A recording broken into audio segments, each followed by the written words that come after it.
আজকের এই ভিডিওতে আমি আপনাদের সাথে শেয়ার করব আপনি যে নতুন ইউটিউব চ্যানেলটি খুলেছেন তা সঠিকভাবে খোলা হয়েছে কি না তা কী করে বুঝবেন।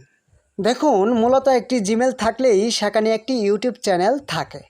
জাস্ট আপনাকে একটি লোগো এবং ব্যানার দিতে হবে এবং একটি নাম বাছাই করে চ্যানেলের নাম বাছাই করে দিতে হবে। আর আপনার নাম্বারটি ভেরিফাই করা দরকার পড়বে। আর যদি নাম্বার ভেরিফাই না করে থাকেন তবে ভিডিও আপলোড দেওয়ার সময় আপনি যে থাম্বনেল আপলোড করবেন সে সময় আপনার নাম্বার ভেরিফাই চাইবে, তখন আপনি নাম্বার ভেরিফাই করে দিবেন। এছাড়া ইউটিউব চ্যানেলে অন্য কোনো ঝামেলা বা অতিরিক্ত ইনফরমেশনের দরকার পড়ে না। আরেকটা বিষয়, আপনার জিমেলে 2 স্টেপ ভেরিফিকেশন দরকার পড়বে।